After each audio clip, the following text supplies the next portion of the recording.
रवि मेरी मौजूद है और उनके साथ ज्ञानेंद्र तिवारी हमारे एडिटर इन चीफ भी जुड़े हुए हैं, तो उनसे ही समझने की कोशिश करते हैं। ज्ञानेंद्र जी, ये बताइए कि ये जो पूर्व डीजीपी डीएम अवस्थी कह रहे थे, उन्होंने सीधे तौर पर ये कहा कि ये पत्र पढ़ते वक्त ऐसा लगा ही नहीं कि नक्सलियों ने ये पत्र लिखा है, तो ये बात जो उन्होंने कही है, इसके पीछे की वजह क्या हो सकती है? ज्ञानेंद्र जी, नक्सलियों का पत्र आ गया, अब आगे क्या होगा? सरकार कब निर्णय लेगी? सरकार का कैसे निर्णय लेगी और क्यों निर्णय लेगी, ये थोड़ा समझाइए।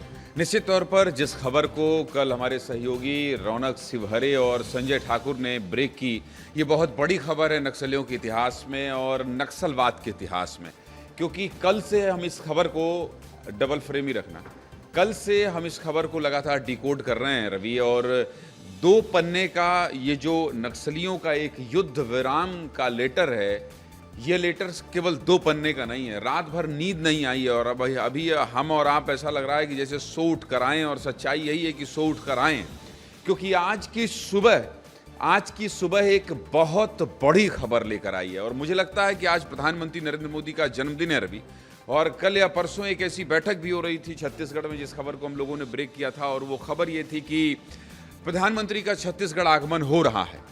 और कुछ लिहाज से इसको देखिए, कहते हैं ना कि आप किसी भी खबर के पीछे की खबर को समझने की कोशिश कीजिए।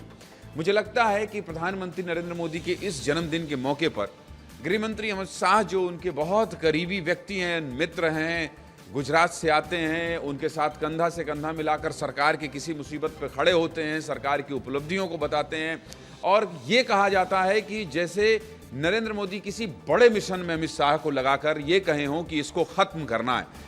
और ये बहुत बड़ी खबर हम बता रहे हैं। संजय लगातार उसका विश्लेषण कर रहे हैं, मृगेंद्र पांडे उसकी राजनीतिक किस तरह से इच्छा शक्ति है इसका असर बता रहे थे, रवि बता रहे हैं कि नक्सलियों का जो खात्मा है वो स्टेप बाय स्टेप कैसे हुआ है, विस्तार न्यूज में एक एक खबर हर दिन दिखाते हैं।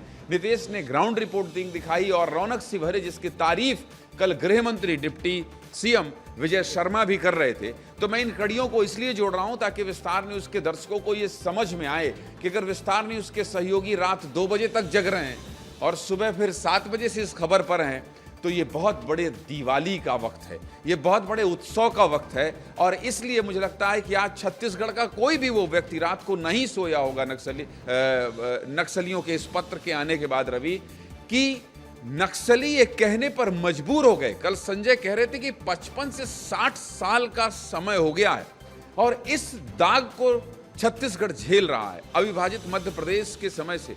और अब जब ये पत्र आया है तो ये पत्र युद्ध विराम का सिर्फ निर्णय लेकर नहीं आया है, बल्कि छत्तीसगढ़ से एक बहुत बड़ा दाग जो लगा है वर्षों से। सुबह सुबह मैं इसकी बात नहीं करना चाहूंगा, लेकिन ये बहुत बड़ा सच है कि न जाने कितने लोगों का खून बहा है। और मुझे लगता है कि अगर जैसा डिप्टी सीएम विजय शर्मा ने कहा विस्तार न्यूज से कि अगर इस पत्र की सत्यता की पुष्टि होती है तो फिर जो कंडिका में जो नियम है उसके आधार पर आगे बढ़ेंगे। रवि, आपने एक बात शुरू की थी प्रधानमंत्री अमित शाह, और अमित शाह वो व्यक्ति है जो प्रधानमंत्री बोल देते हैं कि इस मिशन को पूरा करना है तो उस मिशन को पूरा करने के लिए जान लगा देते हैं।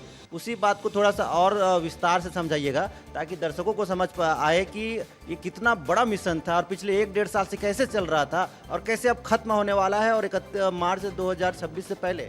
बहुत सही सवाल आपने किया है रवि, कि कैसे एक जिद, कैसे एक डबल इंजन सरकार का दावा, और कैसे चुनाव प्रचार में आके प्रधानमंत्री मोदी के वो शब्द आपको हमको याद हैं, क्योंकि हम आप उसको लगातार कवर कर रहे थे कि प्रधानमंत्री मोदी हो चाहे गृह मंत्री अमित शाह हो, लगातार ये कहते रहे कि आप सरकार बनाइए, नक्सलवाद भी खत्म करेंगे।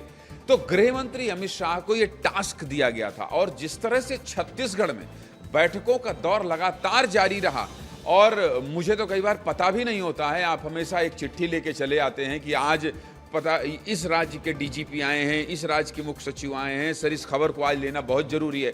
फिर संजय उधर से कह देते हैं कि इस बैठक के मायने क्या हैं। अभी हमने कुछ दिन पहले हमने एक खबर चलाई थी जिसमें उसका थंबनेल था कि क्या हिडमा सरेंडर करने वाला है।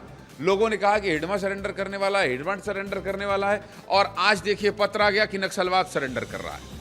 तो कई खबर ऐसी हुई रवि जिसको हमने ब्रेक किया, हमने पहले ही बता दिया, आपने संजय ने विस्तार न्यूज में पहले ही बता दिया कि भाई कुछ बड़ा होने वाला है। आपके सवाल पर आता हूं, कि ये जो आज ये पत्र आया है जिसको हम डिकोड कर रहे हैं, ये यूं ही इसकी बात नहीं हो रही है, इसके पीछे बाकायदा एक प्लानिंग हुई। कल भी मैं कह रहा था डिप्टी सीएम विजय शर्मा से, जब मेरी बात हो रही थी, विस्तार न्यूज की एक्सक्लूसिव बात हो रही थी, तब हम बातचीत में कह रहे थे कि वहां आप गए जहां कभी डीजीपी का पहुंचना बहुत बड़ी खबर होती थी, लेकिन वहां गृह मंत्री को कहा गया जाइए। आपको याद होगा ये कहा गया कि नहीं, मुख्य सचिव जाइए, डीजीपी जाइए, मुख्यमंत्री जाइए जवानों के कैंप में। तो ये जो बात है, ये बहुत सामान्य बात नहीं है। उस इलाके में गए जो हिरमा का घर था, पुवर्ती था, उस इलाके में, तो ये बहुत बड़ी बात है। कुल मिला के ये मिशन मोड में नक्सलवाद के खात्मे को लेकर जो है डबल इंजन की सरकार ने काम किया है, और इस बात को इतिहास में लिखा जाएगा। विष्णुदेव साय से, मुख्यमंत्री से जब हमारी बात हुई हमारे स्थापना दिवस में, तो मैंने कहा कि जब नक्सलवाद खत्म होने का इतिहास लिखा जाएगा, मुख्यमंत्री आएंगे, लेकिन आपका नाम वहां दर्ज हो जाएगा कि छत्तीसगढ़ में मुख्यमंत्री विष्णुदेव साय का कार्यकाल था जब नक्सलवाद का खात्मा हुआ। तो अमित शाह निश्चित तौर पर, जो आपने कहा कि अमित शाह अगर कोई चीज ठानते हैं, उनको कोई बात, किसी बात की जिम्मेदारी प्रधानमंत्री मोदी देते हैं, तो उसका अंत इसी तरह से होता है। किसी ने नहीं समझा था रवि, किसी ने नहीं सोचा था। डीजीपी पूर्व डीएम अवस्थी ने भी ये कहा था कि मैं भी नहीं समझा था कि 25 में हमको ये खबर बताएं। समय नहीं लगता था कि नक्सलवाद खत्म होगा। उनको समझ ही नहीं आता था कि खत्म हो सकता है। जबकि वो प्रदेश के डीजीपी थे, हम सब रिपोर्टिंग करने जाते थे। हम आप न जाने बस्तर, संजय, कितनी बस्तर की गलियों को रात भर दिन भर घूमे।